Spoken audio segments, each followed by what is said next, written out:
Hey everyone, welcome back. We're diving into some malicious compliance stories.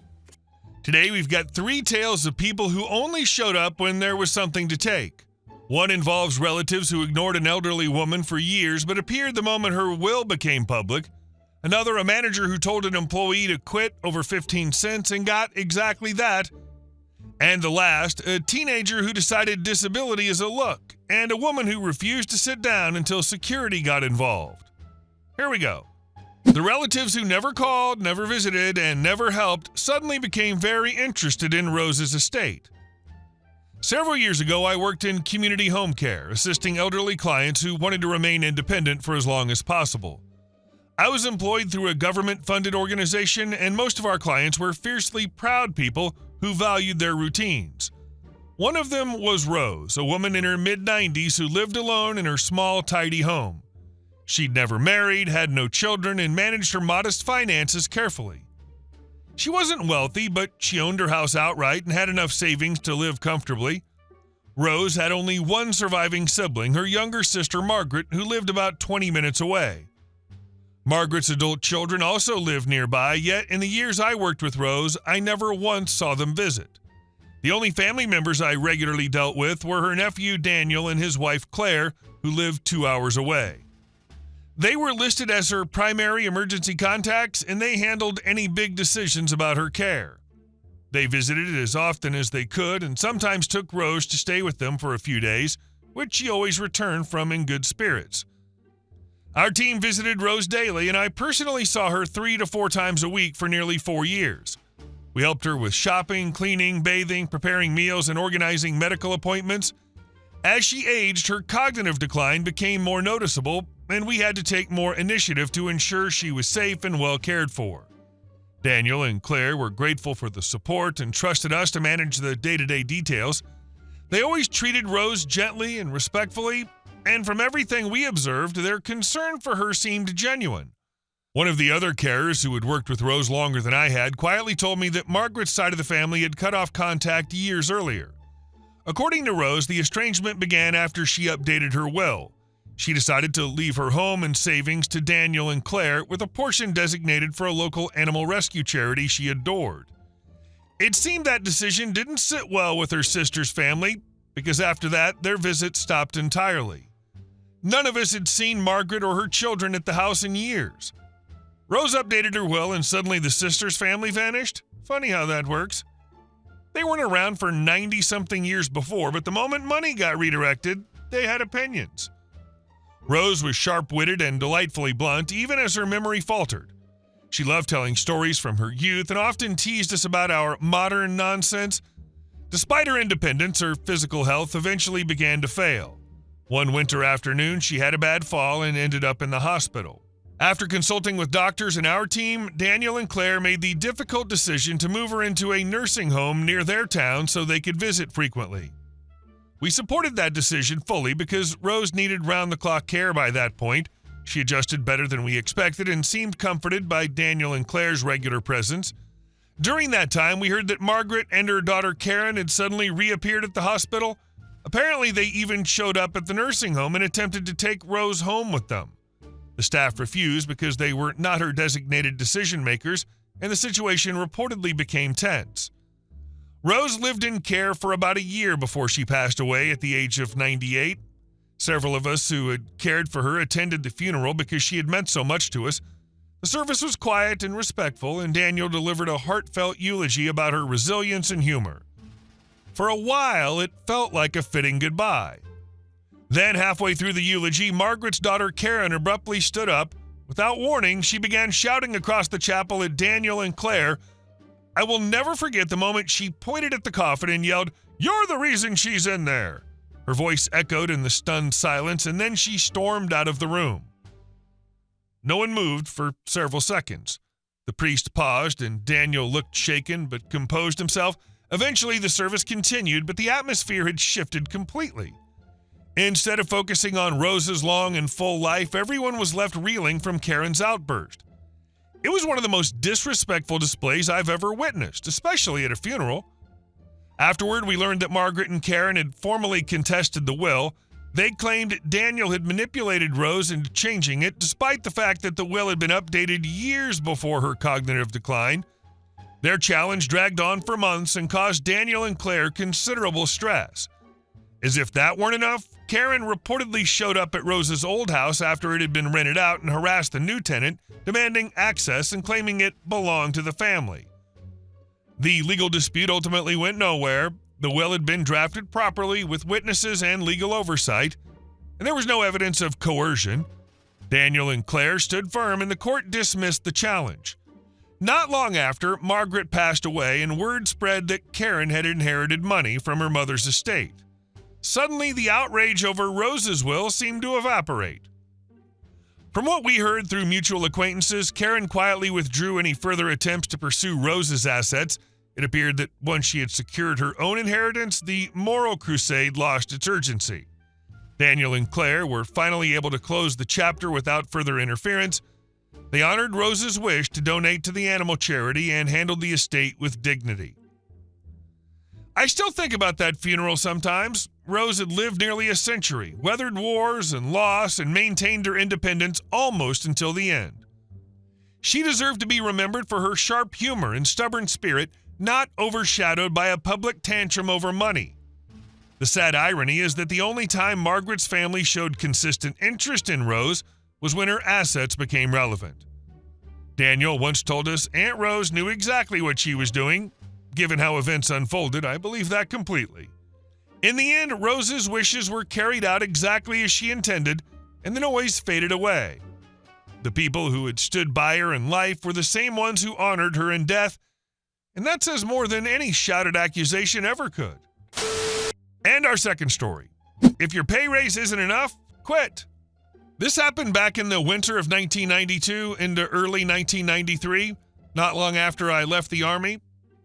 I didn't have a clear plan yet about college or a long-term career, and my civilian resume wasn't exactly overflowing with options. Like a lot of guys fresh out of service, I took the first steady paycheck I could find. That turned out to be a job as a security guard for a company that specialized in low pay and high turnover. They didn't invest much in their guards, but they dangled tiny raises at 90 days, 6 months, and 1 year to convince people to stick around. The pay wasn't great, but I needed the income while I figured out my next move, so I showed up, worked my shifts, and kept my head down. The 90-day raise came through without any issues, and the 6-month bump did too. They weren't life-changing increases, but they were promised and delivered, which counted for something. By the time my 1-year anniversary rolled around, I was expecting the same consistency. When my paycheck hit, I noticed something was off. Instead of the promised 50-cent per hour raise for hitting 1 year, I saw an increase closer to 35 cents. It wasn't nothing, but it wasn't what I'd been told I would get. I double-checked the stub, thinking maybe I'd miscalculated, but the math was clear, so I called the office. The manager sounded almost bored when I asked about it. He explained that the company had decided to give all employees a raise across the board. Everyone got about 35 cents an hour, he said, like that was supposed to settle it. I replied, that's fine, but I'm also due my 1-year raise. That's another 50 cents. There was a pause, and then he said something that still makes me laugh. You just got a raise. No one gets 2 raises at once. If your pay raise isn't enough, quit. That was the entire explanation. In their logic, the company-wide 35-cent raise somehow replaced the 50-cent longevity raise I had been explicitly promised. I tried to reason with him. The across-the-board raise is something you chose to give everyone, I said. The 1-year raise was part of my employee agreement. He didn't budge. You got a raise, he repeated. That's it. He told you exactly what to do. If it isn't enough, quit. Some managers think that's a power move. They don't realize it's just instructions. It wasn't even really about the 15-cent difference. It was the principle of it. They had structured those incremental raises as incentives to stay, and I had stayed silent. Now they were moving the goalpost and acting like I should be grateful for it. I hung up knowing exactly what I was going to do. If they wanted to treat a promised raise like a bonus and tell me to quit if I didn't like it, I'd take them at their word. I started job hunting immediately. For about a week, I burned through my sick days and showed up late more often than usual while lining up interviews. I wasn't subtle about it, and I didn't feel particularly bad. On my final day, I finished my shift and then called the office. I'm done, I told them. You can find someone else to cover. There was a stunned silence on the other end. They asked about notice, and I reminded them of the advice I'd been given. You told me if the raise wasn't enough, I should quit, I said, so I am. That's when the panic set in. The schedule was already tight, and most of the guards were maxed out at 40 hours. The company hated paying overtime because it cut into their margins. From what I heard later, one of the salaried managers had to step in and cover my shifts until they found a replacement. I imagine that cost them a bit more than 15 cents an hour. Looking back, it's almost funny how small the numbers seem now. 50 cents an hour felt like a big deal at the time. And in truth, it was when you were scraping by. A few extra dollars a week could mean gas in the tank or groceries that weren't generic. They gambled that I wouldn't walk over it, and they lost. I eventually went back to school and became a teacher. Decades later, I'm nearing retirement. The raises in education aren't exactly thrilling either, and the union isn't the powerhouse people imagine. But at least the system's transparent about what I'm owed and when I'll get it. There's something to be said for that. Sometimes I think about how close they came to keeping me. An extra 50 cents an hour would have been enough to make me shrug and stay another year. Instead, their pride over a tiny technicality pushed me out the door. They told me to quit, and I took them seriously. If there's any irony in the whole thing, it's that they probably forgot my name within a month. Meanwhile, I still remember that phone call word for word. Companies like that always presume people will tolerate anything for a paycheck. Turns out sometimes all it takes is 15 cents and a bad attitude to prove them wrong. And our last story. You don't look disabled. I'm a middle-aged disabled guy with the unfortunate blessing of a youthful face. Between genetics and the weight gain that came along as a side effect of my medical issues, most people assume I'm much younger than I actually am. What they don't see at first glance is the nerve damage, the balance instability, and the chronic fatigue that makes something as simple as standing on a moving bus a calculated risk. I carry a collapsible cane in my bag for bad days, but I don't always take it out unless I absolutely have to. Last week, I had a work orientation that pushed me way past my limit. It involved more standing and walking than I should have agreed to. By the time I got to the bus stop to head home, my legs were shaking and my lower back felt like it had a live wire running through it. When the bus arrived, I climbed on, slowly gripping the rail, harder than I'd like to admit.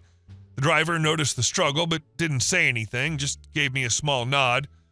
I took the first open priority seat at the very front on the right-hand side. There's a bank of 3 aisle-facing seats up there, and I sat in the one closest to the door.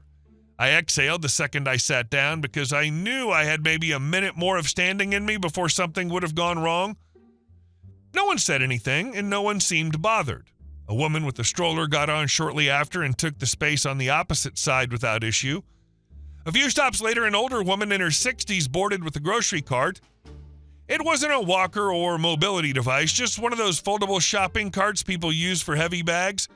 She moved to the front and planted herself in the standing area near the door instead of sitting down. There were at least 2 open priority seats nearby, including one directly next to me. She didn't ask for a seat, and I didn't think much of it. The driver looked in his mirror and said, "Ma'am, please take a seat. We're about to merge onto the freeway." She immediately stiffened and replied, "I want to stand here." The driver tried again, explaining that it was for safety, especially on the freeway stretch. She raised her voice and said, "I said I'm fine," as if being stubborn somehow made her immune to physics. At that point, I was still not involved. I was minding my business and trying not to focus on how much my legs were throbbing. That's when a teenage girl from the back section of the accordion bus stood up and pointed at me. "Why don't you just give her your seat?" she shouted, loud enough for half the bus to hear. I looked up, completely blindsided. "She's older than you," the girl continued. "She has more stuff than you. Just move." There were 2 empty seats next to me, and the older woman had not asked me for mine. I replied calmly, "I'm disabled. I need this seat." The teenager scoffed and shot back, "You don't look disabled." That phrase hits different when you're living it. "You don't look disabled." She said it like it was proof, not just an observation, like the way you look should override what you feel. She didn't ask why you were sitting, she just decided you didn't belong there. That phrase is like a switch flipping in my brain. It's exhausting having to defend something that isn't visible. I said, "That doesn't mean I'm not," and tried to leave it at that. The girl doubled down and claimed, "It's not about you." I couldn't help myself and responded, "If it's not about me, then why are you yelling at me?" The older woman finally chimed in, but not to ask politely. She muttered, "Young people have no respect," while still refusing to sit in the available seats. The bus driver stepped in firmly at that point. "He has every right to sit there," the driver said. "There are other seats open. You need to sit for safety." The girl demanded that the driver make me move, but he refused and repeated that I wasn't required to give up my seat. The bus began accelerating toward the freeway, and the driver warned again that standing was not allowed in that front section. The older woman finally huffed dramatically and sat down in one of the other priority seats. She gave me a look like I had personally insulted her lineage, while the teenager glared from the back as if I'd committed a social crime. The entire situation could have been avoided if the woman had simply sat down in the first place. The irony became sharper when a wheelchair user boarded a few stops later. That changed things entirely because now there was a clear need for space. I stood up immediately, though it took real effort, and had to grab a pole to keep from tipping. I pulled out my cane because my legs were visibly unsteady at that point. Another passenger saw me wobble and quickly offered her seat without hesitation. "Take it," she insisted. "You need it." I thanked her and sat down, leaning heavily on my cane. The teenager watched the entire exchange in silence, and I could feel the shift in the bus. Suddenly, the narrative she'd built didn't hold up so well. The older woman got off at the first stop after the freeway stretch. Before she stepped off, she loudly told the driver, "People these days fake everything." The driver didn't respond, but he did shake his head. I thought that would be the end of it, but karma had other plans. As she stepped onto the sidewalk, she lost her balance slightly because she'd insisted on dragging her cart off sideways. Transit security officers were at that stop doing random checks, and they immediately approached because of the earlier disturbance. One of them asked her for identification in relation to the driver's safety report about her refusing to sit. Apparently, refusing a direct safety instruction on a freeway stretch can result in a citation. She began arguing again, claiming she was being targeted. The officer remained calm and informed her that failure to comply with driver safety instructions can carry a fine. Meanwhile, the teenage girl suddenly found her phone extremely interesting and avoided eye contact with everyone. The bus doors closed and we pulled away while the older woman was still arguing with security on the sidewalk. I sat there exhausted, but oddly vindicated. I don't enjoy conflict, and I certainly don't enjoy being publicly accused of faking a disability. What bothered me most wasn't the older woman wanting a seat, it was the immediate assumption that I was the problem simply because I didn't fit someone's stereotype of what disabled looks like. The ride ended quietly after that. The driver gave me a small nod when I exited, like an unspoken acknowledgement that he'd seen what happened from the beginning. I stepped off the bus slowly, cane in hand, knowing I'd probably feel the after effects of the day for a while. At least this time, the loudest person in the situation didn't get the last word. 3 people who only showed up when there was something to gain. Story 1 wins. Not because the others weren't infuriating, they were, but because of the setting. A funeral. A woman who lived 98 years alone for much of it, cared for by strangers, and a nephew who actually showed up. Her niece waited until the eulogy to make it about herself. She pointed at the coffin and screamed, "That's not entitlement anymore. That's something else entirely." Which one gutted you? Drop your vote in the comments. 1, 2, or 3. Hey guys, thank you all for watching the video. I'll see you in the next one.